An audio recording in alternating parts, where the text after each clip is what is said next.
Animal Crossing, a game full of unique and charismatic NPC animals known as villagers. Each town home to a different assortment of these villagers, making each and every player's playthrough unique and personal.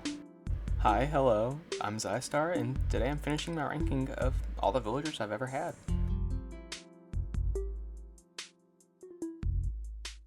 Last time I ranked the bottom 22 out of the 44 villagers I've gotten to know, and maybe I was a little bit harsh, but honestly, who could blame me? Have you seen Penny?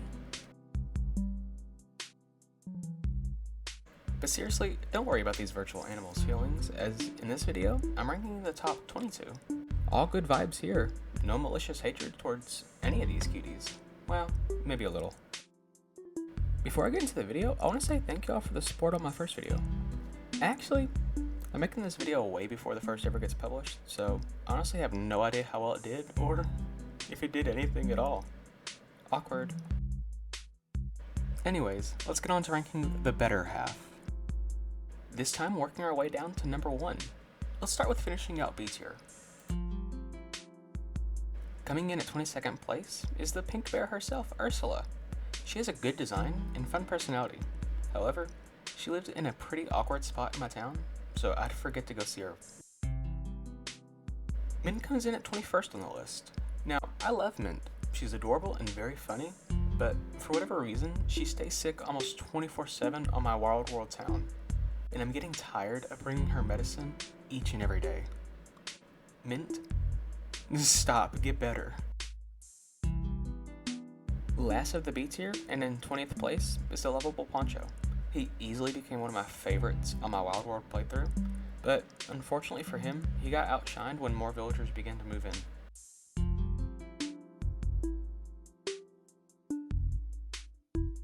Moving on up to A tier now, we have Zucker at 19th.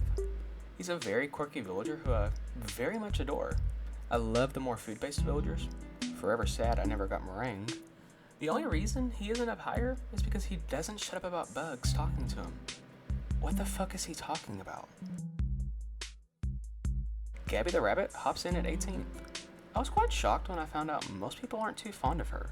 She was very lovely to have as a neighbor on New Leaf, and was very entertaining to chat with. Diva, 17th.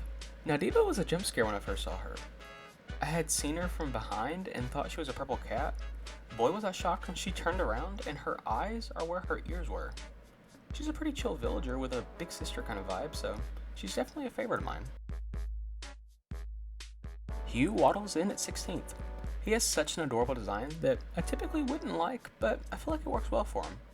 He reminds me a bit of Ganon from Legend of Zelda, but I don't know if that's intentional. He's pretty funny at times, and going to his house is always such a vibe. 15th, Punchy. This cozy cat is such a fun character. Very simple, but memorable design. He is pretty chill, and he's my main fruit supplier, giving me multiple fruits I hadn't had yet. Thanks, Punchy. Chev the cute little goat comes in at 14th. Now I love this dope. Very cute design and has a slight derp personality. She's obsessed with gardening though, and her house is surrounded by flowers. I love the chaos, but please, girl, enough is enough. Pate, 13th. Now she shares a lot of characteristics with Chev, both being quite derpy, but Pate is a little bit more unpredictable and has these moments of madness and little outbursts that are so funny and adorable. I love this little nerd. Following in 12th is Biff. He's pretty funny at times, and I enjoy his big brother energy he gives, but honestly, my favorite thing about him is his front profile where his snout covers his entire face. It's so funny, I laugh every time I see it. Just shy of being in the top 10 is Hamfrey. At first I didn't like him. Most grumpy villagers piss me off, but he has this old man charm that is like, you can be a little bit of a dick, I'll allow it. I gave him a hamster cage and it's his favorite thing to show off when I visit him, and I think that's cute on like a little sadistic level. Now onto the top 10. All these villagers hold a special place in my heart, and I'll definitely have a lot to say about each one. 10th, Coach. This lovable buffalo is all about the gains, and while you think that would get boring, I love how that's all his little sweet brain thinks about. He's the Animal Crossing equivalent of a himbo, and I love that so much. He's also probably the closest villager I've gotten to know. He calls me his best friend every chance he gets. Love you, Coach. Walker, 9th. Walker was one of the first villagers I ever befriended, and he's the only villager I genuinely made an effort to write to. Now, he has quite a simple design, but it reminds me so much of those iDog toys from the early 2000s, if anybody remembers those. Moving on to S tier, the creme de la creme. The People's Princess comes in at 8th. Diana, of course. This elegant deer has such an amazing design, and I feel like has the most consistent character. She's a snooty personality, but not in a rude way like others can be. She's actually quite caring and just enjoys being surrounded by luxury. Me too, girl. T-Bone, 7th. Now, I'm not sure why I like him so much.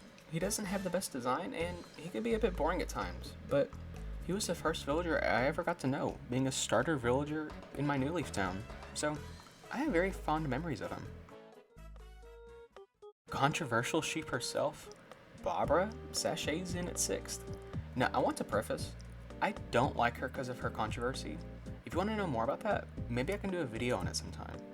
It's more so that she is such a sweet and charming villager that it is so funny and honestly weird that someone would choose her, of all villagers, to make her say what she said on those demos.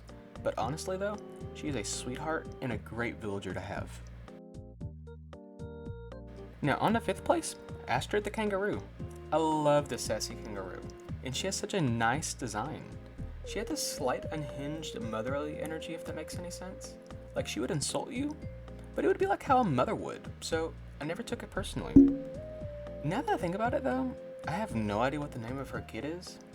Do the kids of the kangaroo villagers even have names? 4th, Betty. Such a sweet, sweet villager. She reminds me of a grandma. And with how much of a rarity kindness is on the OG Animal Crossing, it was nice to always have her around. I was so sad to find out that she was only ever in the first generation of games. Come on, Nintendo. Bring back Betty. Now into the top 3. Yay! Yippee! Rocco, the absolute jerk, comes in at 3rd place. Now, I went on to great lengths to insult other grumpy villagers, and believe me, I used to hate Rocco. However, if you've ever seen my streams of Wild World, then you'll know how batshit insane Rocco is, and how it's some of the funniest stuff to see. He also does this one weird thing where he looks down all sad and stuff, and it makes me cackle. 2nd place, another villager I used to hate, Truffles. She's the textbook definition of don't judge a book by its cover. Yeah, I'll be honest, I used to bully her. I'd put signs up around our house with pictures of bacon. But one day after hitting her with a net and making her cry, I felt really bad. And then after that, I made an effort to get to know her. And she is such a fun, sweet, sassy villager to get to know. She's always so happy-go-lucky when you're not harassing her. Now, my favorite of all time villager, who might come as no shock, is Coco. Yeah, I know. It's probably obvious given that she's literally the channel mascot, but how could I not have her as my favorite? Easily the best design of any villager. She perfectly encapsulates that eeriness Animal Crossing has at times. And with her having a blank slate personality, it really helps cement her as this mysterious villager that I've grown to love. And that concludes the ranking. Truly, all of these villagers hold a special place in my heart. Except Eugene. So please just think of this ranking as a way to talk about all my villagers. Hi, hello, again. I've been really enjoying making these videos and definitely don't plan on stopping soon. So if you are also enjoying these videos, then stick around and subscribe to the channel. And please, by all means, leave any criticism and or suggestions you have below. I love being made fun of and being insulted, so please go ahead and do it. Bye-bye. That's so awkward.